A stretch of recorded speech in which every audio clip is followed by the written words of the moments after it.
If you would like to learn about fairy folklore, delve into modern fairy faith spirituality, and explore fun and fanciful fairy-themed events, please subscribe to Fairy Fortunes for new videos every Friday.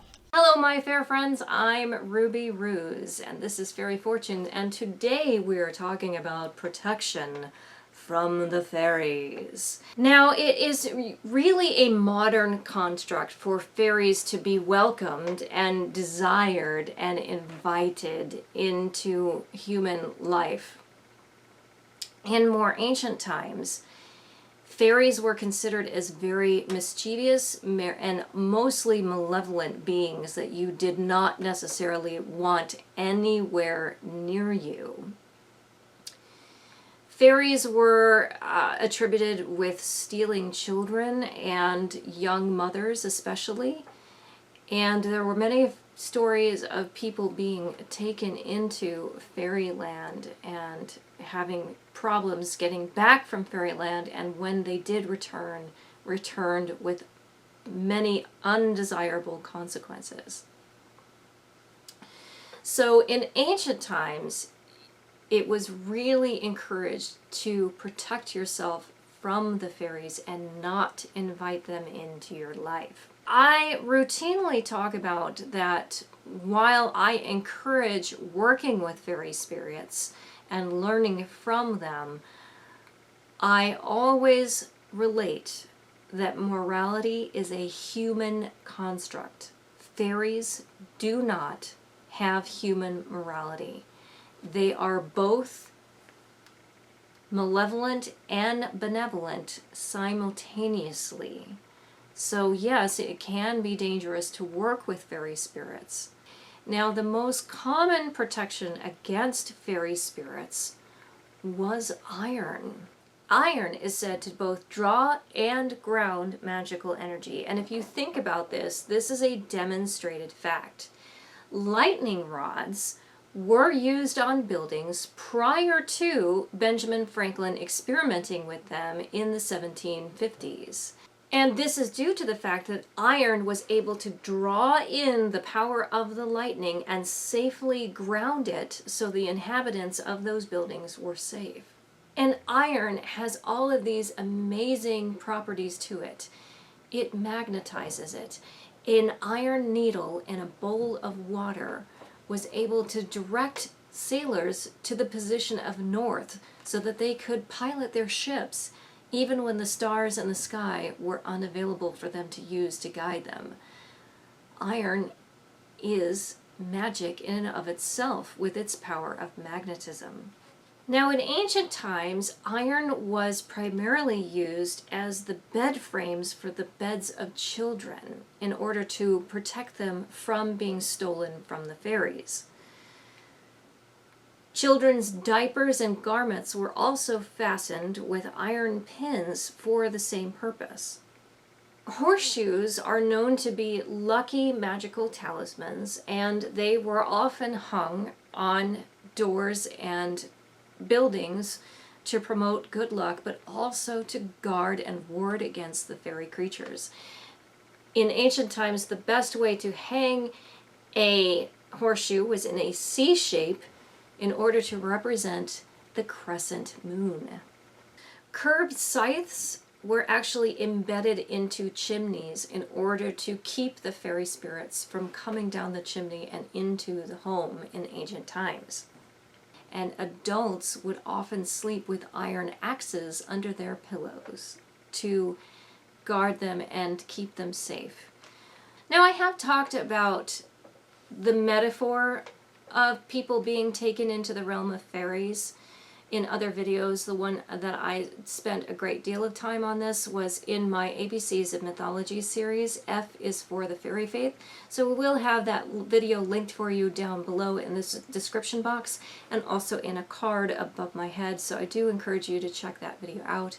But I will briefly mention again that I think that being taken by the fairies was simply a metaphor for death. I really don't think that fairy spirits are responsible for taking the lives of human beings.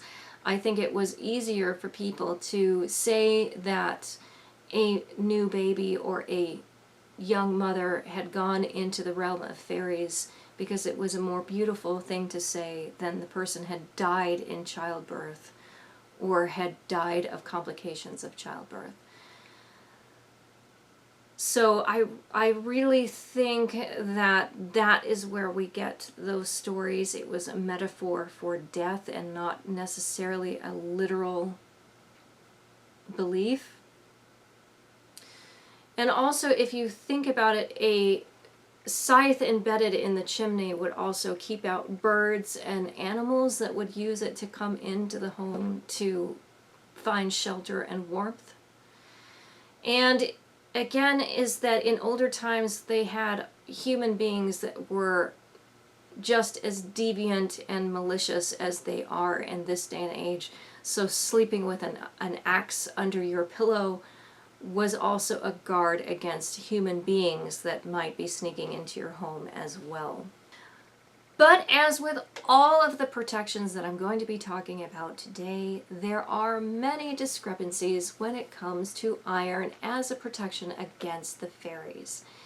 There are just as many stories about fairy creatures taking their iron pots and kettles to human tinkers to be repaired, and then those tinkers are handsomely rewarded with magical gifts from these fairy beings. According to Remy Dean of Folklore Thursday, which is a resource I highly recommend and will be linked for you down below in the description box, he believes that the fairy stories that we have and the fairy mythology that we have in our modern times may in fact be inspired from the Breton warriors of old. The Breton warriors would spike their hair with lye and paint their faces blue. And then when they went into battle, it would look like that they were materializing from thin air or were using water portals to just materialize with magic onto the battlefield. Another thing is that the Breton warriors were still using bronze weapons. They were not utilizing the new iron technology. And so when the Bretons were defeated in battle, it was said that they were defeated by the iron weaponry. And then Remy Dean believes that possibly the iron protection stories that we have come from the survivors of battles with the Breton warriors. Moving on to some herbal remedies that are said to be magical protections against fairies are marigolds and salt. Now, what I find very interesting about these two particular items is their ability to protect against pests in the garden.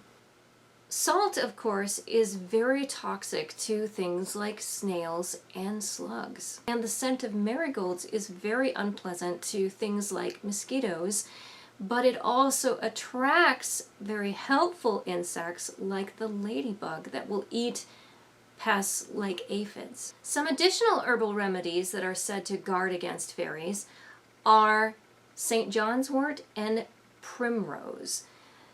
Now, when I was looking into these particular herbs, what I found fascinating is that they have been shown to be helpful in regards to depression and mood disorders. And why that is significant is because unexplained melancholy and erratic behavior changes were attributed as fairy hexes. Now, we do have many stories concerning Christianity being able to expel fairy spirits. Church bells were credited with driving off fairies from their lands. Now, if you want my personal opinion on this, I really think that church bells were more a metaphor for conversion to Christianity than they were really a protection against the fairy creatures. Remember that fairies were blamed for the stealing of children and also new mothers. And blessings and baptisms were said to be a protection against this. But once again, I really honestly think that this was more about being a metaphor for conversion to Christianity than it was about guarding against fairy spirits. Another protection against fairies and fairy magic is turning your clothing inside out. Fairies are well known for mischievous acts, and there are many stories that talk about a practice of being pixie-led. This is when a traveler gets confused and disorientated due to fairy magic. And the remedy for being pixie-led, as I said, is to turn your coat, especially, inside out.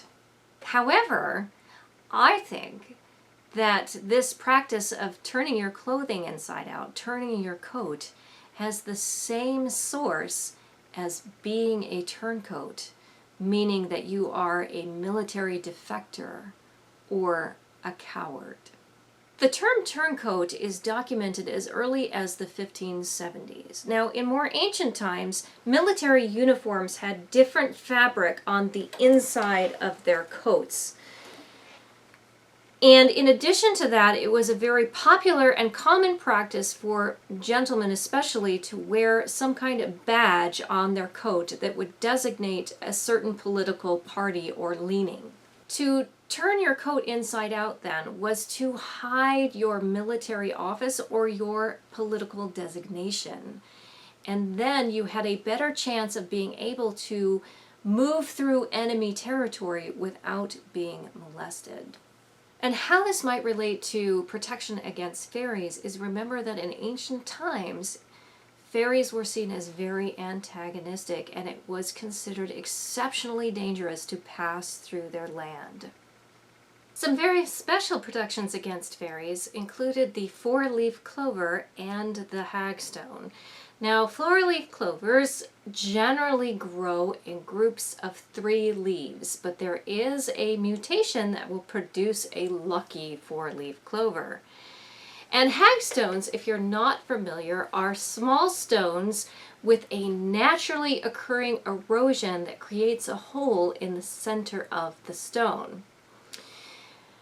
And what both of these items did was they were protections against the fairy magic of glamour and allow you to see what is actually there rather than what the fairies wanted you to believe.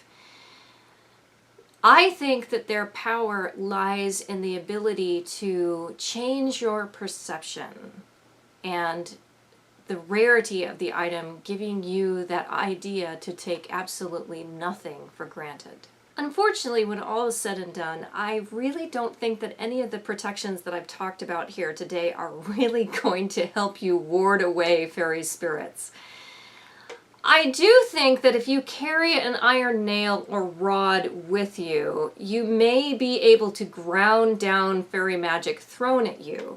But if you try to use an iron nail or rod as a weapon against the fairy, I think you're going to find that to be rather ineffective.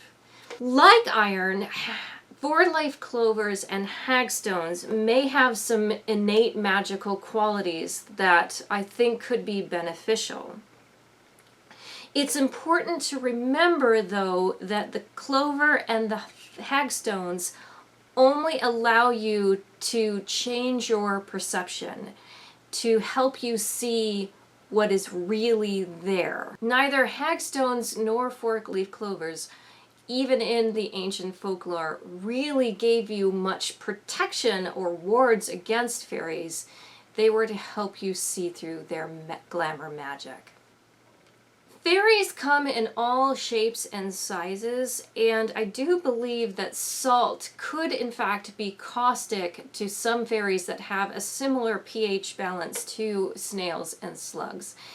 However, most fairies are significantly larger than snails and slugs, so you would have to use truckloads of salt to really be effective against them.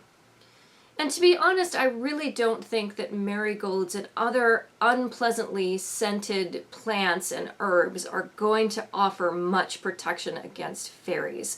I think it would be dangerous actually to use plants of that nature because the fairy might mistake it as an offering to them, which they would then see as rude.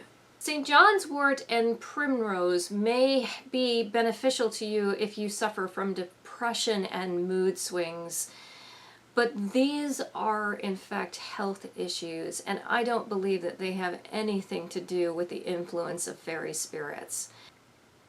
Western folklore especially is heavily influenced by Christianity, and I just want to point out that Christianity is not a superior religion. It is simply one of the many religions of humanity. And an atheist's lack of faith offers just as much protection against the fairies as the Christian belief. However, I do think the practice of turning your coat inside out may in fact be a practical protection against fairy magic. The reason for this is the act of turning your coat inside out is a way to acknowledge that your views and beliefs may not be welcome. And the act of turning your coat is a way to show deference and respect to another authority. The most important takeaway from this video that I'd like to share with you is that fairies require respect, as do all wild creatures. Think of it this way. If you're out walking in the desert and you inadvertently enter the territory of a rattlesnake, the rattlesnake more often than not is going to give you a warning and give you the opportunity to leave. Now, unfortunately, that doesn't always happen, but for the most part, if you are out in the wild and enjoying nature, if you simply take care and watch where you step, more often than not, you're going to be perfectly all right. So is the same with the fairy spirits. Pay attention. Trust your instincts. And if you get the feeling that you're not welcome, maybe find another path. If you like this video, I really think that you would also enjoy my video on fairy offerings and the taboo of fairy foods. So I do hope that you will consider checking that video out right now. And with that, have a magical day.